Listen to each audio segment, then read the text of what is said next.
Our guest today is Michelle Leotta, a longtime friend and colleague and a business coach who supports practicing and aspiring health coaches through her enormous Facebook community, the Health Coach Power Community, her podcast, the Health Coach Power Podcast, and her coach business training platform, Healthy Profit University. Because Michelle is in contact always with so many health coaches across so many platforms, she sees every day what struggles and successes folks are having and how that seems to evolve over time. We have a very frank conversation about what gets coaches stuck and how they can unstick themselves. So please enjoy. Hi, I'm Erin Power. And I'm Laura Rupsis. We're certified health coaches, and this is Health Coach Radio. This podcast is about the art, science, and business of health coaching.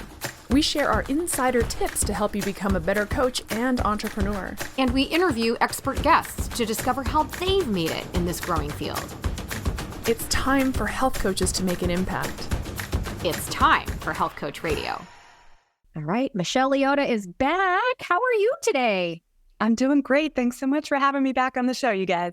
Oh my gosh, we love talking shop. You're one of our favorite guests. So this is our third interview. So thank you very much. But it has been a while since you've been on. So let's refresh our audience's memory about you. Do you mind sharing your backstory here?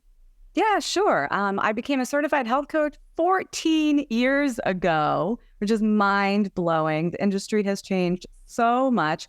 And prior to that, my career was in big advertising. So because I had that marketing, advertising savvy walking into all of this, I feel like I was mentoring my fellow health coaches from day one. I mean, I was mentoring my fellow health coaches from day one. And initially I was like, stop asking me questions. I got a health coaching business to build. Please stop bugging me with all your questions, you guys. But through the years, I was like, oh, I get it. If I can help another health coach reach clients and another health coach reach clients, like I can only do so much on my own. So here we are 14 years later. I'm the creator of the Health Coach Power Community, Facebook group, podcast, and Healthy Profit University, where we're helping health coaches to earn a living doing this work that we all love so much. It's been a wild ride. It's changed so much in 14 years. Yeah, you've been such a consistent voice, in helping health coaches. You've been around longer than most business coaches in the health coaching space. We see we speak to a lot of business coaches who were once health coaches and moved to business coaching, that whole trajectory, but you've been at it a lot longer than most. And so there's something about that tenure that you have that it's really grounded. You have a really grounded approach to business. What do you typically help people with when you're like, what's sort of your zone of expertise as a business coach? Well, I know you hear about it all the time, but everybody needs help with their target market and everybody needs help setting up their mailing list. But I think one of the biggest things, and this is new, I want to say this was in the past like 4 or 5 years, coaches are coming out of health coach school at wherever they went, and they're like, oh my God, first of all, I have to get board certified, right? And then also I have to register my business and I have to get insurance and I have to get 1,200 different legal documents. And then I heard that I can't live in the state of Ohio and I don't understand about red states. And then also I need to be on every social media platform. And they just have this laundry list of the reasons why they cannot start coaching. And so my big thing, and I just poke fun at myself. I'm like, I started with none of that. Like I started coaching. I had so many clients. I didn't have any insurance. I didn't even know such thing existed until I was years into my practice. I'm not saying that's like good or definitely do it that way. I'm just saying there's very little that's stopping you from starting to work with your first client. So like, let's push aside some of that like glass ceiling stuff or the I can't do it stuff or someone told me X, Y, Z, and like to start doing the work. At all, you can fill in the blanks later. You can get a business bank account like next week. It's fine. Right. Oh my God. I love that. I don't know about you, Erin. Like I laugh when you talk about that because I just started. I had no insurance. I didn't even know the laws in my state. I just did it. I had no idea I was doing stuff I wasn't supposed to be doing. I didn't have an LLC of any kind. People just paid me cash.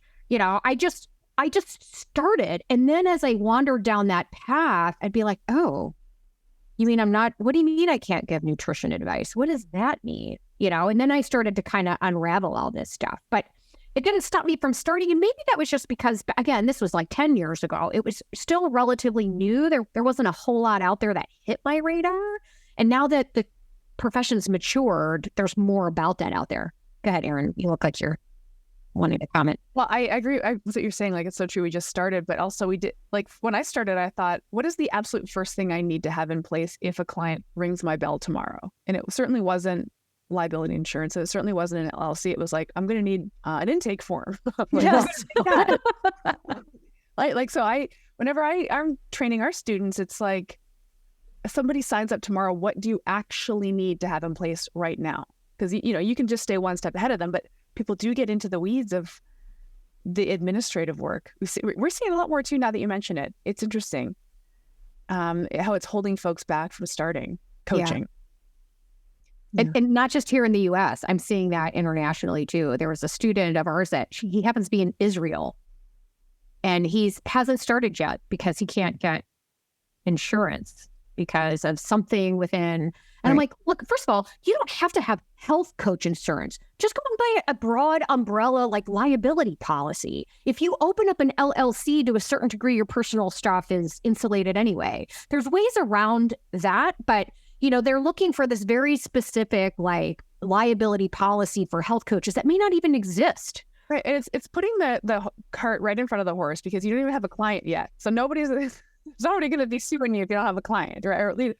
Well, here's my question. What do you think? Do you think it's mostly, oh my gosh, I have to do all these things because I was told and I'm scared. There's this new fear. I'm going to do something that's illegal. The police are going to come and get me.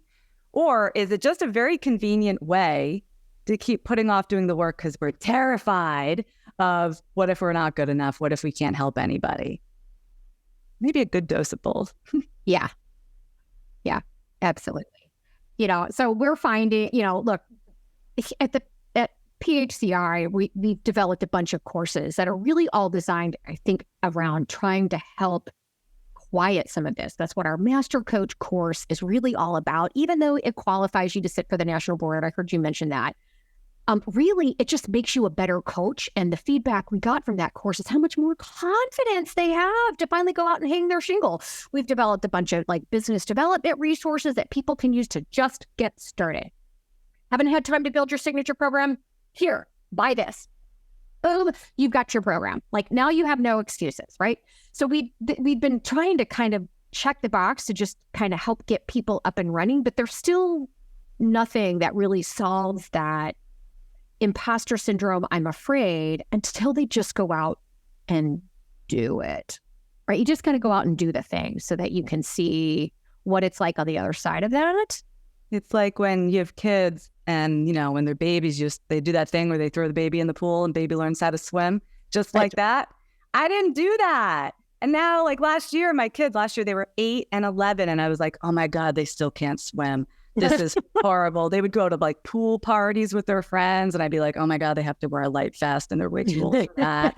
And it was just getting awkward and weird. And so we finally got the very expensive swim lessons. And thank God it took. They can swim now. And I just thought this would have been much easier if I had just thrown them in the pool when they were babies. And it's a lot like that. We just have to jump in because you can take all the courses and buy all the resources and do all the everything. And those can be helpful. And it could also still be like a laundry list of things you have to do before you can start.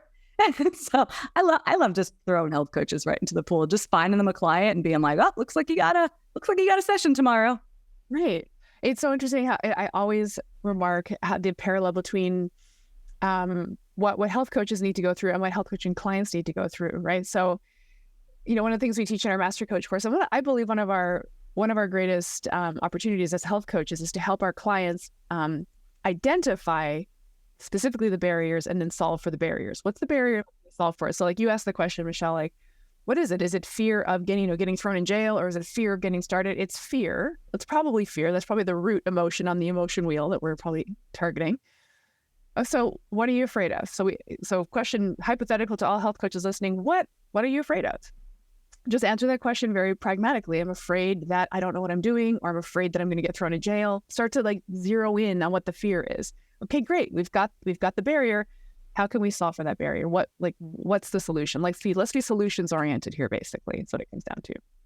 We ask that of our clients, and it's so wild how we hesitate to bring it out of ourselves as health coaches. So here's a great segue. One of the things we wanted to talk about in this interview was how to build a business that's not reliant on social media. Because I think what does tend to freeze people is I'm afraid to put myself out there on Facebook in front of all my friends or start this thing on Instagram. What if somebody heckles me? What if I don't get a response? Like, so that the whole like social media thing is terrifying to get started. But for lack of an understanding of how to get started any other way, they just don't start. So we really wanted to spend some time talking about how to actually get your business rolling. It's not that you can't have a social media account and put stuff out there too, but not being reliant on that necessarily to build your business. And so you were like, let's talk about it because this is coming up a lot for you too. All the time. I'm a new coach. I'm not finding any. I've posted on Instagram 12 times and I still don't have any clients.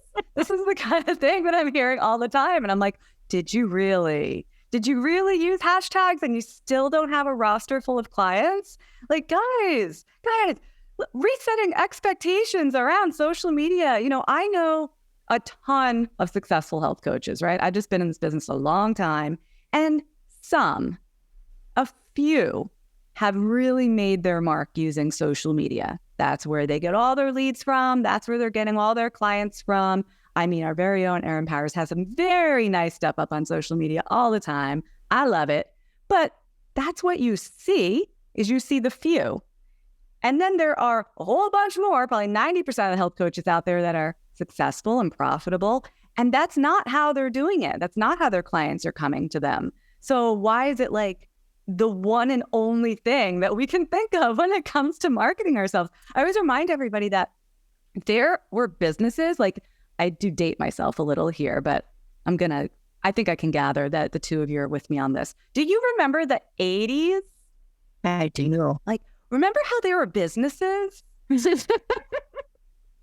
They sold stuff. People bought stuff. There was, industry and economy. It was all happening. Right. Zero internet. So I actually, in this past round of my fast track program, we had a whole session where I was like, today it is 1985. And I actually came like dressed up for the part. It's so fun. I'm like, how are we going to do business? And it was great because we had all age groups. We actually had some young ones in our group who were like, I don't know the world without internet. Teach me. And then we had plenty of health coaches who were like, oh yeah, you'd like hang a flyer at the grocery store. I'm like, you know what? Still can. Oh yeah. You used to, fax things to people. Yeah, you still could do that. But the point is, right, there were all these different methods of communicating and marketing, and most of them are still available to us. So if you're really stuck for ideas, just like put that, I was going to say your 1980s hat, but maybe it was like that big bow instead, like a Madonna bow. And, party like it's 1985. It's entirely possible. When I started my business, social media existed, but it was nothing like it is now. Nothing. We didn't have Facebook groups. There was no Instagram. There were no hashtags, and like I made money. My peers, we all graduated. We found clients. So like, let's just step away from this one medium and look at the whole wide world of possibilities. Because like, I don't want to be an influencer. Right. That's a new social media job. And I think it just skews everyone's perception about what health coaching is all about as a business. I have to admit, I'm in that trap. I think, I think when I started my business, I went immediately online right away. It was 2014. So, the internet was up and rolling. And I went immediately online, not social media so much, but, website, SEO. I had it dialed, blogging, that's how I got my first client, was through my website. And it was an virtual client right out the gate. So I've been like programmed to this virtual realm where I will admit that I struggle to imagine an analog approach to marketing. So when you run this imagination experiment, which I love, by the way, I think using our imaginations is such a useful business development tool. I honestly do. I love that. Pretend it's 1985. I would say, pretend you have a client coming in tomorrow. Let's run the tape. Let's play it out. Let's like it's really happening, because we can just sort of forecast and panic about these non-existent, non-tangible things for a long time. Let's make it tangible. So, what are some more ideas? The grocery store flyer. Like when you think about this like non-social media realm, are you including things like your email list? Because it's not really social. That's kind of like a little sort of hybrid analog. That's not social media. That's not social media, but it is direct mail. Direct mail also includes when you get those shiny 4-color postcards, in your mailbox every day, trying to sell you a mortgage or whatever. That's direct mail. Email just took that online. It's a direct to consumer, as opposed to like an ad on TV or radio, a broadcast ad. So this stuff has always existed. Now we do it electronically. Also, it's funny is when I was doing this 1985 session, I reminded everyone who was complaining about how hard it was. I don't like technology. I don't want to use, MailChimp or ConvertKit, or it's too complicated. I hate this stuff. I'm like, that's cool. You can just go pay for the actual mail. Right. No technology needed. But now I know you're going to complain to me about the cost of postage and all the supplies and the time that it requires to lick all those envelopes, but it's just the same exact thing. Social media is just this other beast with the likes and the follows and the DMs and the ads and the algorithm more than anything. So I do kind of see that as a separate thing. But when we were talking about, well, how could you market yourself?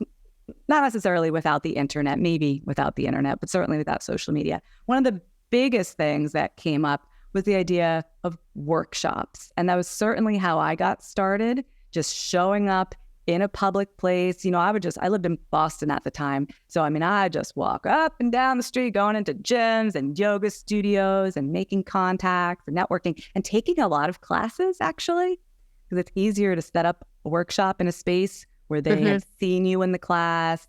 You have developed a little bit of a relationship. It's about relationships, that's the biggest thing. And then it's easy to set these things up. And really, you could post on social media for 5 years and not see a client come out of it. But I can almost guarantee it, if you hold a workshop, you're going to turn a client out of it.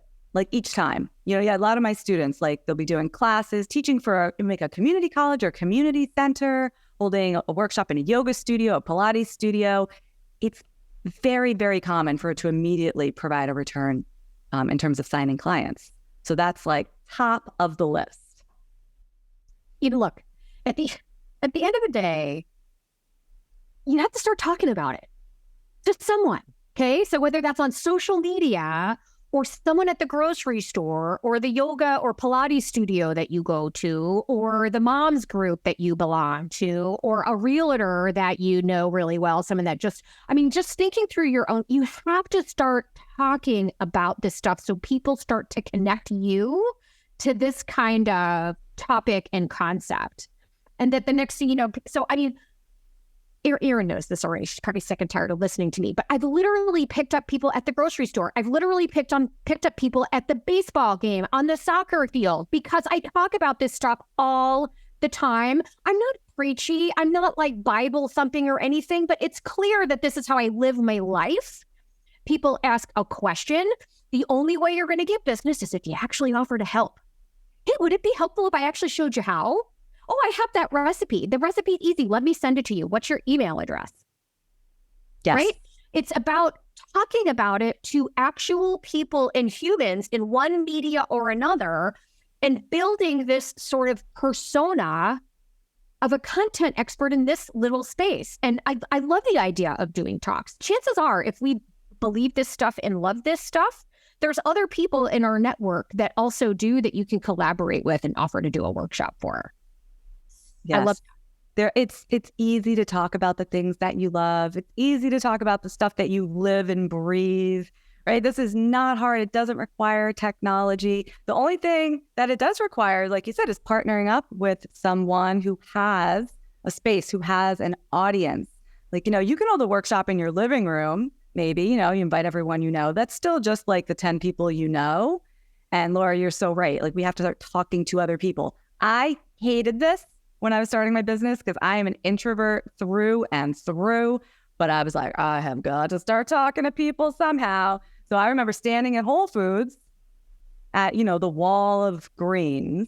Yeah. And people you guys can steal this. You want to, this is like the the Tinder of finding health coaching clients, right? Like the match is going to get made because they walk up just like this every time. They look confused. They look down at their list or their recipe. They look back up. They're scanning. Here's where you go. What are you looking for? Nice. And they say, Swiss chard. And you go, it's right there. There's red, there's green, there's rainbow. And they're like, oh my God, thank you so much. Hey, what are you making? It's just enough. Even if you don't do anything after that, you don't have to get their number. You don't have to get married. It's just an exercise in talking to people if you're like me. And it was really terrifying at first. Nice. Well, I've started pushing myself to, and I know this is getting back into social media, but I'm sorry, I can't get out of it. I'm going to try though by the end of this conversation. I pushed myself to go into my Facebook community. I know you do this all the time, Michelle, but I truly haven't. Go to my Facebook community, which is a client community of past and current clients, and teach them something. So I'll just pop in and have like a teaching session of. I have to think of a topic, which I think has been a really interesting experiment for me, because I do love talking about this stuff, and I have all kinds of things I love talking about, but I never know what to say. Right, so that's my you never know what to say. You always have amazing things to say. I know, but something about getting into this workshop teaching realm, I don't know why this is. When I think about a workshop, I immediately think to, I know a great event space. I know an awesome stager who could make it look so chic. I have the snacks all sorted out in my head, but it's like I wouldn't know what to talk about in a workshop. I wouldn't know what to talk about in a way that was interesting enough / actionable enough that the people at the workshop got something out of it and felt like it was a worthwhile investment of their time, but also encourage them to want more. Do you know what I mean? Like there's that balance, right? When I'm talking to my Facebook community, they've already invested, they're already in my world. But if I'm talking to a room full of people who aren't yet invested, I have to give them enough so they feel like I'm a knowledgeable expert that's willing to give, but they also want more, right? That's how we convert people. How do you approach that? Well, let's just talk about the idea of coming up with topics for starters, because I think that's true whether we're going to go live in a Facebook group, we're going to send an email to our list, maybe you're going to do podcast episodes. I mean, I now have, 250 maybe podcast episodes. And it's like, how do you keep coming up with topics? So the first thing is to listen. And that's how my podcast started, was because I was listening to the health coaches in my community ask questions every day. And in the beginning, in the early days, I would sit there and I would type out answers to everyone. And now we have 14,000 members and I cannot do that anymore. But what I can do is take the best questions, the one that I think are really helpful, going to help the most people, and I'll answer it in a podcast. And that's how the whole thing started. I'm going to answer the questions that you guys have asked this week. And if you go back to the early episodes, that's all it was. Q&A. And still to this day, we do a lot of Q&A. So that's my favorite. Listen to what your clients are talking about. Can't come up with the topic? Open up your client notes. Go into your practice better. Just open up any random note from any session and just close your eyes and point. And that's a topic right there. That's going to be something that also that they want to hear about because they asked it. So you don't actually have to come up with anything. That's the really brilliant part. I also wanted to mention that podcasting is not social media. Podcasting is just another medium. It's like radio, it's broadcast, except it happens to happen over the internet. And so starting your own podcast, fantastic way to build a platform. Don't want to do that? Be a guest on other people's podcasts. Why do you think I am here, ladies? I mean, it is such a great way to network, get yourself in front of another audience. You show up, you talk about what you know really well. People find you. I've signed clients. Like as a health coach, I've been on podcasts. Somebody calls me a couple days later after it airs, want to sign up and work with me because they heard me. Someone hears your voice, they get to know you. So, and again, getting out of the social media mindset, content creation is key. But specifically for workshops, what are you going to present on? I'm very keen on sticking with my target market. If I got invited to do something for a corporation and they want me to talk about weight loss, but I don't talk about weight loss at all in my marketing, I'm not going to do that. I might pitch a different topic, so if you're newer to the field, you might say, yeah, I am going to take that opportunity because any opportunity is a good opportunity. Sometimes people will tell you, we want someone to come in and talk about stress relief, weight loss, whatever it is. what I find is, take that thing you know really well, or that thing that they've asked you to talk about. And here's a formula that you guys can use if you need help, like kind of arranging your brain around how to present the topic. You can use this for a title. It's just one example. You could title it however you want. This is just a formula to try. How to get that thing you want without that thing you hate. That can make a very compelling headline. This also works for webinars or anything that you have to title. But if it's like how to get rid of the beer belly without giving up beer, like you could tell who that would be for. Mm-hmm. Certain segment of the population would be like, okay, I'm going to go to that. But in any of these cases, like really allowing the inspiration for your topics to come to you from the people that you're there to serve. Because ultimately, they're not going to come if you're talking about something that you love. You have to talk about something that they need. Hi, it's Erin Power here, co-host of Health Coach Radio. Fitness has always been a part of my life. I used to train clients one-on-one, and I still teach group exercise classes to this day. Fitness is how I got started on my journey to health coaching. Working as a fitness trainer, I always wanted to go deeper than the reps and help my clients incorporate fitness and movement into every aspect of their lives. I instinctively knew that reaching fitness goals depends on pulling the focus from performance and putting it on holistic, sustainable change. And that's exactly what the Primal Fitness Coach certification shows coaches how to do. Your clients deserve to move better, feel better, be pain-free, enjoy exercise, and love their bodies. The Primal Fitness Coach certification teaches you how to train people to be fit for life, to avoid injuries, increase mobility, develop lean muscle mass, protect joints, and optimize metabolic health.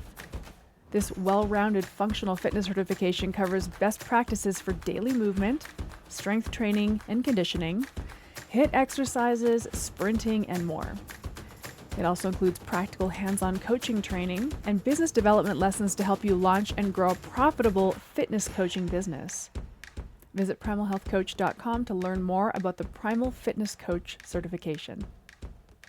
So let's talk about driving people to that workshop. We kind of address this. So let's say you come up with a great workshop title, a couple approaches that come to mind in terms of just finding an audience. You already mentioned it, partnering with, I don't know, Pilates or yoga studio or some other allied business whose own target audience might find that interesting. But what if you just want to host it on your own? You find a great event space like Erin is talking about, and you want to get that sort of word out there in terms of driving people to it.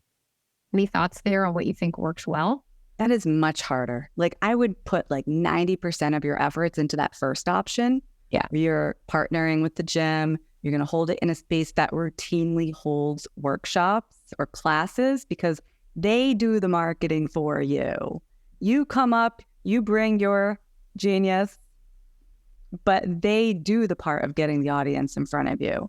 Because you could really spin your wheels, like just begging and pleading and even flyering or emailing your list, but you already have those people on your mailing list. They already know about you. Like, let's use these workshops to get in front of a different audience. I think 9 times out of 10, like that makes all the difference. If you have to do it yourself, yes, of course, you're going to use your email list. Hopefully you have one. Yes, go ahead and use social media. I don't know how effective it's going to be. If it's local, you're doing something in person, I mean, hang the flyers. Go to the businesses nearby, up and down the street. These days, you could put a QR code, but you could write out a URL of where they can go to get information and register. This is going to be extremely helpful. When I was starting out, I remember doing a sugar. I had my Sugar Smackdown workshop that I did at gyms, and this is my first year of business, and I did have the gym agree to send an email to their list on my behalf, but they didn't do a great job. I didn't think they did a great job. So I went to Kinko's and I printed off a bunch of quarter sheet flyers and, cut the sheet like this so I can save some money and get 4 per sheet. And I went into the locker room with a roll of tape and every single locker in the ladies' locker room. And because I couldn't go into the men's locker room, I just all on the outside of the door. And they were just tacked up with one piece of tape so it was easy for someone to grab it and take it with them. we packed the house. Sometimes you got to get scrappy. Yeah.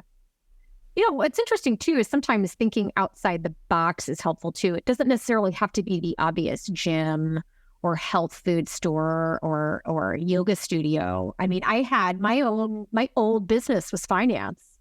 And I pitched to a couple of guys that I had a good relationship with on the benefit of actually investing now in your health on the impact of your financial situation in 20 years.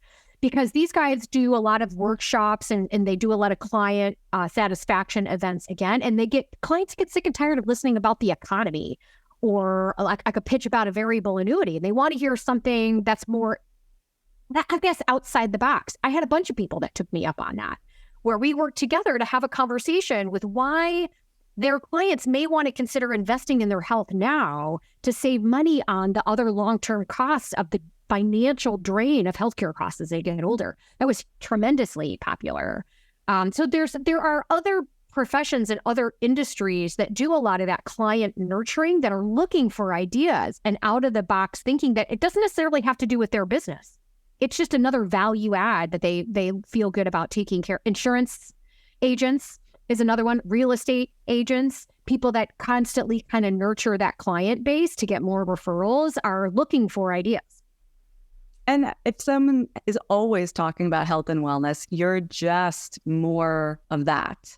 But if you're the only person that's talking about health and wellness in that sphere, then you really stand out. It's a really, really good idea. This is an anecdote that I'm going to spin into a question. So I had a consultation with a prospective client yesterday, and she got on the call and she said, well, I've been following you on Instagram for a while, so I basically know everything that you think you talk about, and I've been practicing it, and it's working really well. That's the gist of the conversation. She's like, I just listened to what you gave away for free, and it's working really well. I was like, cool. Well, just keep doing that. Have a nice day. I'm not going to take your money, because I mean, if you're executing based on what you got for free, awesome. Have a nice day. Reach out if you need help again. But like, I love to hear that, right? So that was, I mean, obviously it was a longer conversation than that, but that's like person I didn't need to necessarily sign. So now I go back to, I'm in the workshop. I want to deliver value. And in the back of my head, I also wouldn't mind converting one or two of these people to clients. How do you, well, first of all, is that the right way to approach it mentally? Should we be going into the workshop thinking, how can I give them just enough? So not too much so that they have a reason to convert. Or do we go in and say, I'm going to give them everything. I'm going to do this trust building thing where they get everything and they can go away and execute if they want. If they want to execute on their own, they have everything they need to execute on their own. But for those few that need help with execution, obviously that's where the health coach comes in. How do you approach that? Well, I would say that client is very rare, or that potential client that you met with, very, very rare, because information is freely available at our fingertips. Anybody can figure out whatever they want. They want to learn how to count macros. They want to go keto, whatever it is. It's all there. So I come at it from give away your best information for free. I mean, the only way this goes wrong is when we overwhelm people with information. You don't want to do that in a workshop. Information, though, if you can get it across, you can make it fun. They actually listen. I mean, that's fantastic. It's just, this is an information economy. So don't have to be afraid of that. 99.9% of people, though, cannot implement on their own.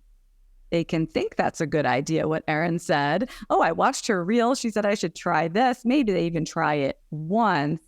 But as we know, habit change is a whole thing. Most people are not going to just attend something for free or buy a book and then implement it and change their life. Either they are like that in that 0.00001% of real go-getters out there who probably already have one foot in the door at like some health coaching school because they're that into it, you know? But most people can't do that. And that's why they hire a coach. That's what we are. We're not information providers. Mm-hmm. We're here to help you create the change.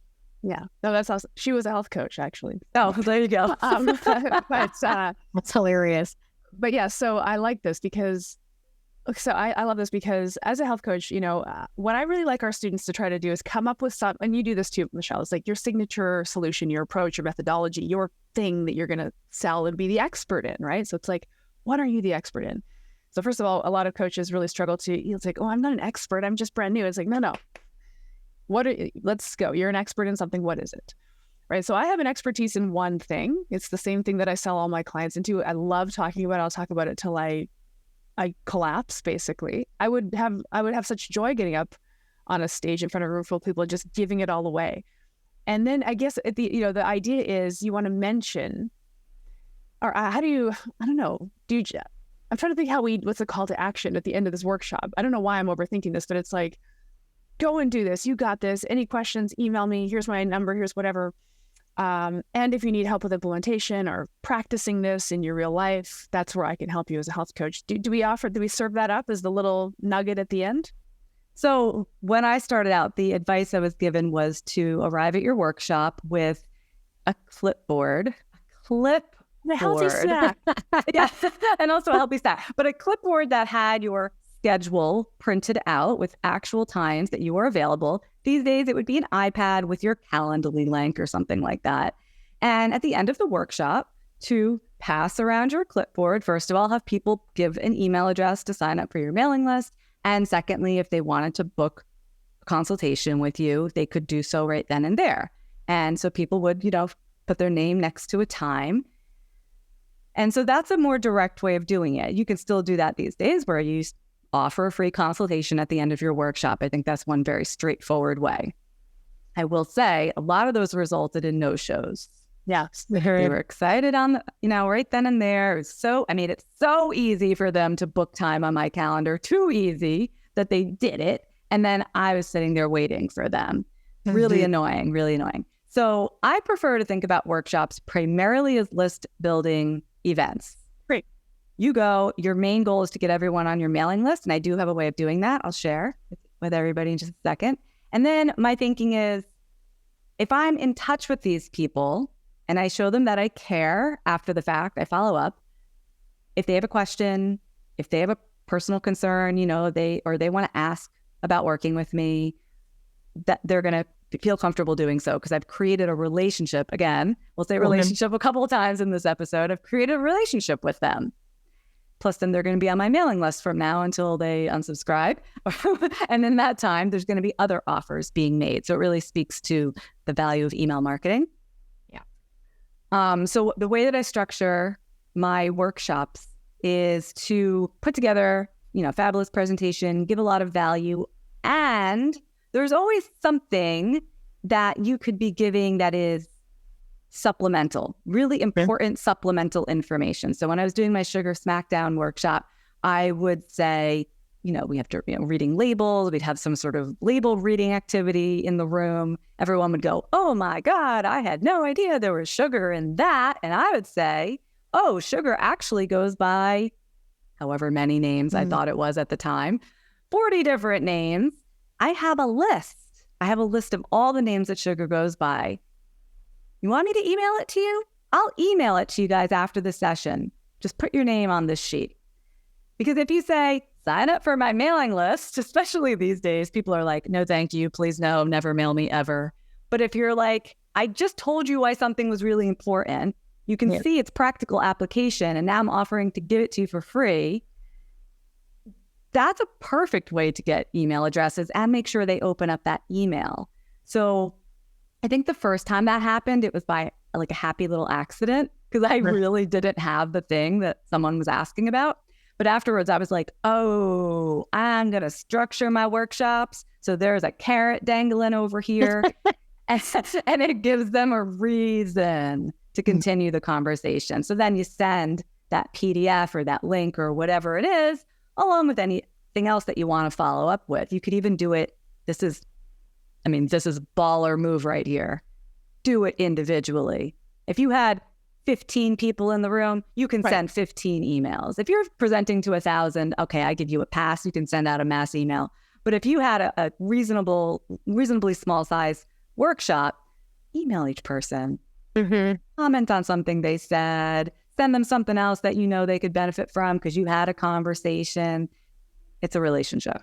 Yeah. Yes. And that's great for a brand new coach who hasn't invested or jumped into an email marketing tool yet, because you can just do that through good old Gmail. Yes, super easy. I used to always offer, so I would have these slides with a lot of just like actionable tips or things of that were written on there, and people are trying to take notes. I'm like, hey, you don't have to take notes. If you give me your email address at the end, I will send everybody a copy of this presentation. So you don't have to sit there. I just want you to listen, because if you're busy taking notes, you're going to miss what we're talking about next. So don't worry about all that. I will send you a copy of the slides or a PDF of the slides. I got a lot of email addresses that way. The other thing I would also do at the end, which is, look, one thing I've learned after my years of being a coach is there's a difference between having access to information and the application of that information. How many people in the room have read a million books, gotten all this information, and really never did anything with it or never followed through? And it's like 85-90% of the people in the room raise their hands. So this is information. I'm offering to help with the actual application of what you're learning here. So if you have an interest in just finding more about that, check the little box saying, hey, I want you to give me a call. And we would do it that way. The Brilliant. other thing that worked well once too was, I know this was a lot of information and a lot to digest. I'm going to send you a copy of these slides, and I'm going to have a Q&A, like a online Q&A opportunity for people to come back and ask more specific questions. If you want to be invited to that, give me your email address. So those were things that provided a lot of follow-up for people that, and again, to your point, 80% of the people or more in that audience may never, ever hire you, but the other 20% will. And then all of a sudden, as you get better at this, the percentage gets bigger.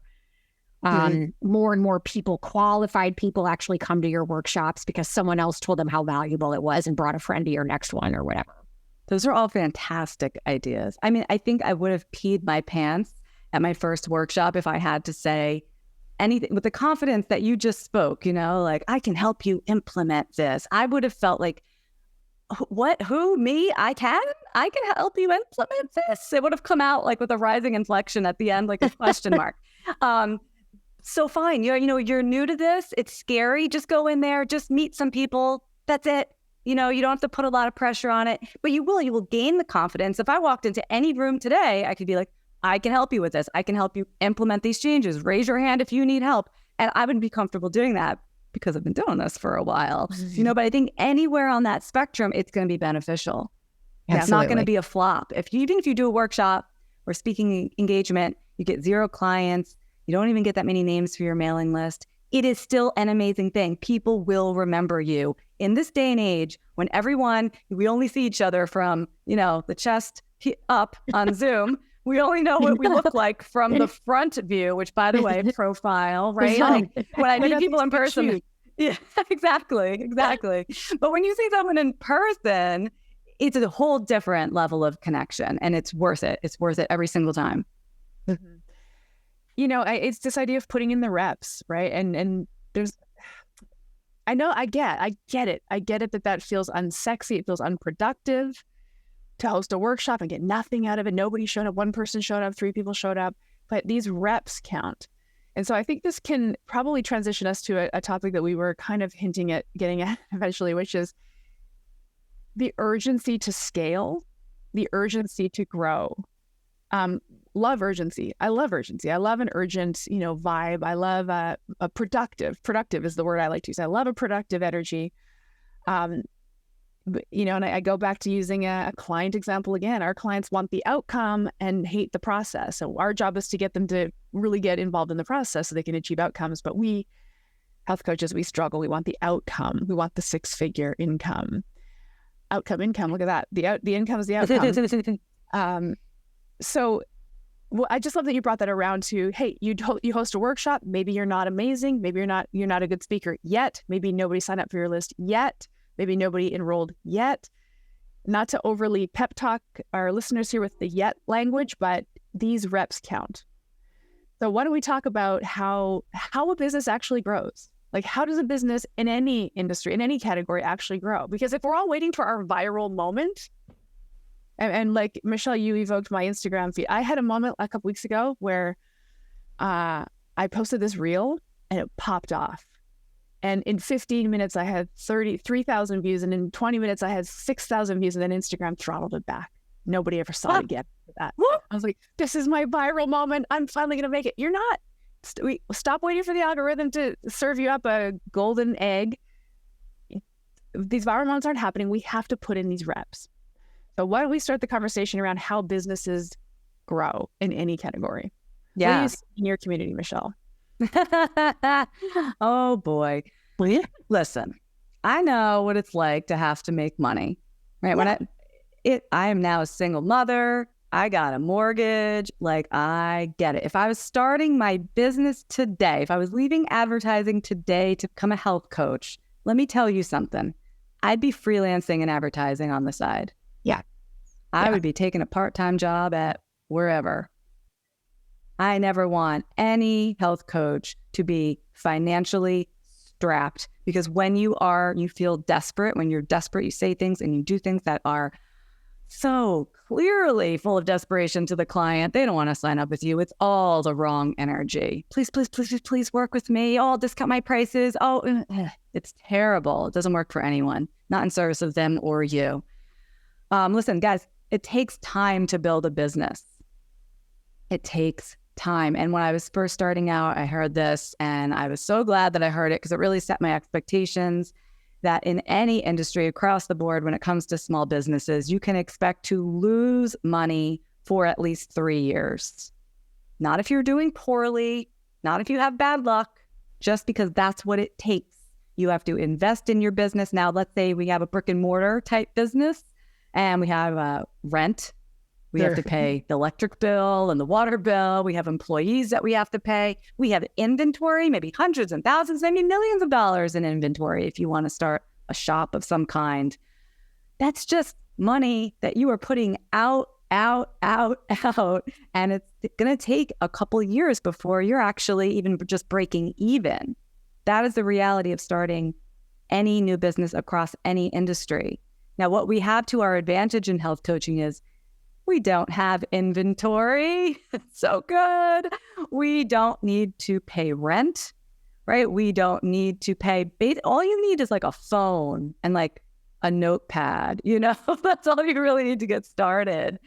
And I feel like this concept is mind-blowing, because we think we're going to make a salary in our first year. It's unlikely that you're going to make a decent salary in your first year. It's possible. Yep. It's unlikely.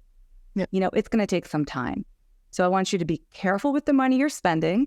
Make investments that are going to provide a return. Do you need every piece of software that is out there in order to work with your first client? No, you do not. All you need, Erin, like you were saying, is an intake form. Right. Exactly. Yeah, we talked about this in one of the business courses I was teaching, which is like, what is the essential tech you do need to invest in? I just go with tech, like maybe a booking tool would be good. Book that consultation. They need a free one of those. I mean, I'm always going to scream about Acuity. I love it so much. But it's the $15 a month business account. That's amazing. Best $15 I spend every month. But what the essentials that you need. I love this. And then you share something that Laura and I have shared often, which is like, we don't want you to leap into health coaching. Don't leap into it. Just, stay tethered to a source of income, so you're not feeling the pressure and the stress of not paying your bills. We don't want that. But I just another anecdote. I started a brick and mortar business last year. I opened totally different. I'm not even gonna get into the weeds of what it is, but it's a little shop that I opened, and I had to pay rent and I had to buy inventory and furnish it. And I was really excited to do it because I hadn't started a business in a long time since my coaching business. And I put some great posts out on Instagram, because it's kind of a visual industry that does well on Instagram. And I was getting a lot of customers. It was like, wow, this is actually going really well. I'm getting so many customers. I can't believe it. The end of my first year, I ran the numbers. You know how much I made this busy year, my first year of business? I made literally $0. I literally made zero. Yeah. Because that was the getting started year. Even though I was busy, I made not a cent, right? And it was like, that actually makes sense. I had to build this thing, and there was investment. And then I was comparing it to starting my health coaching business, which is like, man, health coaching is actually way easier. It's so much easier to start a health coaching business than a brick and mortar business. Like, if anybody needed an encouragement to start their health coaching business, just please understand that it's one of the easiest businesses to start from scratch. You could start today and be ready to take a client tomorrow. That's literally the investment of time and upfront, money that you have to put into it to get it going. It's easy, but doesn't mean it's simple, but it doesn't mean it's easy. But these are very logical, pragmatic sort of bits of advice, And I'm not here to say you can't make money. I mean, right. I have charged up to $500 an hour if you broke it down by the hour. Never sell your services by the hour. But, you can make very good money with private coaching. You can make way more when you're scaling into online courses and groups and other, income streams, right? It is all there. It is waiting for you. You are not going to be able to tap it right away. Right. So if you're coming in above $0 in your first year, celebrate. Right. Or even if you're a little below, it's cool. You're in that startup phase, and then you will get there. You're going to get smarter and more strategic. Erin, I'm sure in your business, you're thinking, okay, how can I charge more? How can I make packages out of this? How can I bundle my services with something that's more expensive so that each customer has a higher dollar value associated with it? That's just how you grow. It's just like when people first start eating healthy and they go to Whole Foods and they spend $1 zillion on all these weird ingredients that they never use, and it feels very inefficient. Mm-hmm. And then, with practice, you realize, I could probably just buy some ground beef and some vegetables and get out of there. And I could probably feed myself all week. No sweat. Spend a third. Shout out to ground beef. Such a solid. Oh, absolutely. So again, I'm on the phone all day long with people that are interested in health coaching. And this question comes up: how long is it going to take me? How long does it take the average health coach to get their business up and running? I'm like, so first of all, we cannot talk in averages. Won't do it. Let's talk about you. But what I will say, and I tell everyone, 3 years. I have been saying it since we've been in this role. 3 years. I've started multiple businesses in my past career. It might not have been my business, but I had multiple territories that I had to get started from scratch.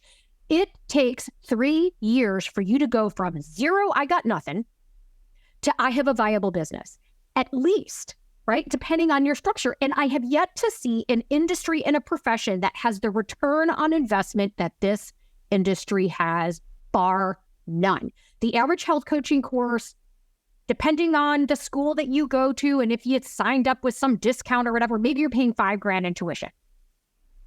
The average health coach salary, the average full-time health coach today makes somewhere between $50,000 to $65,000 a year.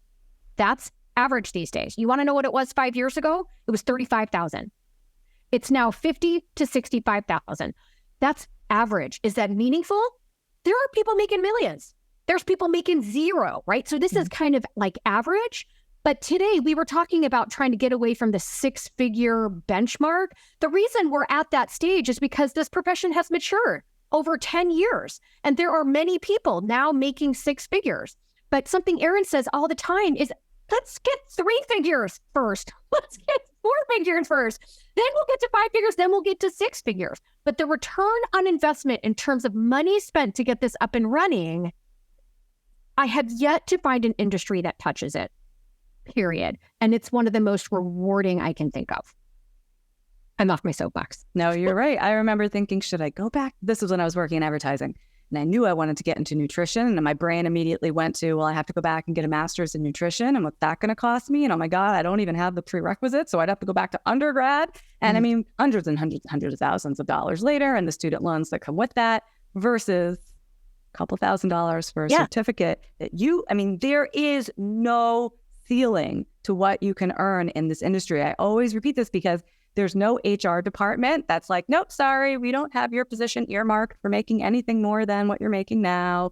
Nobody's making the rules. The only glass ceiling is the one that we put there, and the one that says, I could never. Oh, I couldn't ask for that much. Oh, I couldn't put myself out there. Oh, I'm not worth it. Oh, who's going to take me seriously? And in a profession that is 90, I know primal health coaches, we have a lot of men, but across the board in health coaching, it's 99% women. We make our own glass ceiling. Right. It's infuriating. Entrepreneurship is the only line of work where you can 1x, 2x, 3x, 10x your income year over year. That's not going to happen at your day job. You might get a 3% cost of living raise. Let's get out of there. Well, and speaking to your, hey, should I go back and get a master's in nutrition? You know what the average nutritionist and dietitian makes annually? About $65,000 a year. Literally. Okay. So that's not to say that there aren't people that make more. Just like with health coaching, that's not to say there aren't people that making more. But if you were to go out and look for a job, the average, because there are now employers that are hiring full-time health coaches, salaried health coaches, and the pay range is somewhere between $50,000 to $65,000. And then if you've got someone that they're looking for an RD or a nutritionist, and the average, maybe it skews like a few thousand more, like an extra $5,000, but not really. Not really. Not until you're hired, not until you have but you've paid, $100,000 to get there. Versus time spent and being a really great coach. I have a feeling we're going to continue to see that income, that an employer values that role. We're going to continue to see that go up with experience. You talked about NBHWC. I think we're going to start to see that credential earn a little bit more. I think we're going to start seeing those that have 5 years or more of experience earning more, just like they should be. There's more and more jobs out there now. But to your point, we make our own glass ceiling. If you want to earn more than that, you got to get out and build something for yourself. The people that will earn the most are the people who know how to market themselves as health coaches. I mean, no one's doing it for you. And that's the thing. If you're working for yourself, no one's doing it for you. It is up to you. It is up to you to put yourself out there and try and fail and do a crappy workshop and then do a little bit better the next time. And, I really do want to set those expectations. Also, if you spend all day on social media, quote, working on your business by finding the perfect music for that reel or whatever, that is not income generating activity. Go talk to people. Right. Go have conversations. That is income generating activity. Make offers. You can't make money if you don't make offers. And that's why we can't have ourselves getting bogged down by, like I said, that list of to-dos, the paperwork, the red tape, that I need the perfect Instagram handle before I can. No, that's not true. You can just start. You can just start now. Go knock on your neighbor's door. They might want to be your first client. Yeah, you literally could start now with whatever you have. I to my mind, it's like the technology, the insurance, all the red tape. Back burner that. Be confident in what you're the expert in, and maybe shore up your confidence in your ability to coach and change lives. That would be a good place to put some effort. That takes practice as well, but there's literally no reason why people can't just start.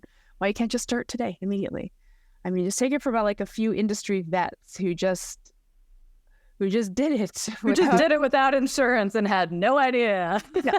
Still never been sued. All good. All good. Yeah. It's not to downplay, the natural fear of the unknown, but it's not that scary. It's really not that scary, we promise. So let's just jump in. Right. There you go. People need help. People are waiting for you to go to business, for crying out loud. They're waiting for you. So get it going. So what's going on at Health Coach Power Community? Anything new going on? What are some of the things that you're seeing come up for people? A big thing that we're starting to talk about more and more is building a business your way, meaning there's no one funnel, one path, one system that's going to get you there, because we're all unique individuals and unique in how we want to run our business. So we're talking more and more about that. And I'm noticing such a variety of health coaches coming into our community. All different schools. We always got a great primal contingent over there, but there's so many more schools these days. And so it's just becoming more and more diverse. So that's pretty exciting. I'll tell you, between the Facebook group and the podcast, keeps me pretty busy. No doubt. And you're running another Healthy Profit University round. Is that coming up for your fast track? What do you got coming up for people? Fast Track happens once a year, so next spring, that'll happen again. We have some new courses coming out this year on some more niche topics to help health coaches who want to grow, like I said, in a particular area, build their business in a very specific way. So I'm really looking forward to rolling those out over the rest of the year. What are those about? Can you give us a sneak peek? Well, one of them is going to have to do about podcasting, because I found podcasting to be something that is just waiting for new folks to get started and to stick with it. because so many podcasts start and that 3 episodes in or 10 episodes in, they stop. So how to like stick with it and find clients. It's a really good way. So we'll be rolling that out. Oh my goodness, in a couple months, it's all coming. I bet you the number one pushback you get on that is, yeah, but there's so many podcasts already. Is that what you hear from people? Mostly it's just, I have no idea where to begin and what technology do I need, et cetera, et cetera. But, you know, I started blogging in 2006. I know what it's like to try to do something, you know, as that it gets more crowded. More crowded. But anyway, it's going to be a great time. And I think that for some people, not everyone, for some people, it's going to be a great way to grow. And then we have options and opportunities for everybody. You don't have to become Joe Rogan to have your podcast provide a benefit for you, even if it's only ever just, hey, look, I have a podcast. You know, I think anytime you've like written a book, whether anyone's actually bought it or not, there's a PDF of it on your website. Hey, I'm an author, right? Hey, I'm a podcaster. It doesn't really matter how many listeners you have, but you've got content out there that when people find your website or your social media page or whatever it is, you've got content out there. That's just one more medium. And even if it's only ever your followers or your clients that access it, all of that's okay. It will eventually grow. The fact of the matter is we're all busy and people are getting used to accessing information certain ways, and podcasting is on the rise. So cool. Awesome. Is it okay if I share our Facebook community with all your listeners?